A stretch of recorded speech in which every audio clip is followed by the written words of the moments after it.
Sinimulan na ng Senado ang deliberasyon ng panukalang 2.27 trillion peso national budget para sa susunod na taon. Kaya't ang ilang mambabatas, kanya-kanya na rin ang mungkahi kung paano epektibo itong magagamit. Balitaan mo kami, Bianca Piedad. Sinimulan na ng Senado ang pagbalangkas sa proposed 2.268 trillion peso national budget.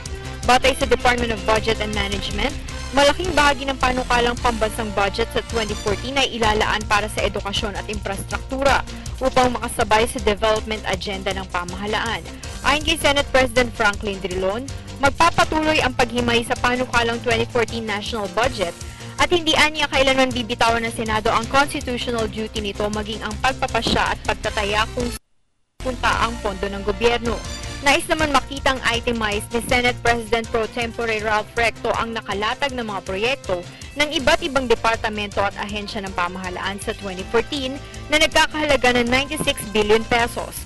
Ibig sabihin, lahat ng bayarin at lokasyon ng bawat proyekto o programa ay dapat nakalista ng partikular sa proposed expenditures. It necessarily follows that our suggestion in effect of itemizing it is better for everyone, for transparency and efficiency and effectiveness of the budget at hindi magiging prone to abuse pa. Samantala, inihain ni Senador Bam Aquino ang People's Fund Bill kasunod ng panawagan na ibasura ang Priority Development Assistance Fund o PDAF o pork barrel.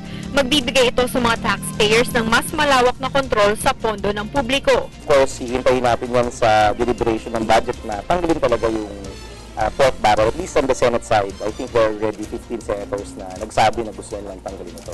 Sa ilalim nito, bibigyang pagkakataon ang mga nagbabayad ng buwis na ilagay ang 5% ng kanilang income tax sa mga institusyon na aprobado ng DBM, gaya ng isang accredited charity o civil society organization, isang prioridad na national government project at isang lehitimong political party.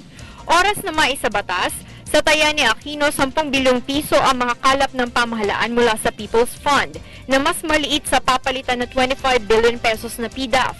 Hinikayat naman ni Senate Majority Leader Alan Peter Cayetano ang kapwa niyang mambabatas na nasasangkot sa pork barrel scandal na pumayag rin gisahin ang mga kapwa niya senador under oath sa gagawing pagdinig ng Blue Ribbon Committee. Yung pag-inhibit kasi o pag-relieve ay nasa discretion ng bawat senador. Wala kami kapangyarihan na yung kapwa senador ay i-force na i-leave o mag-inhibit, no?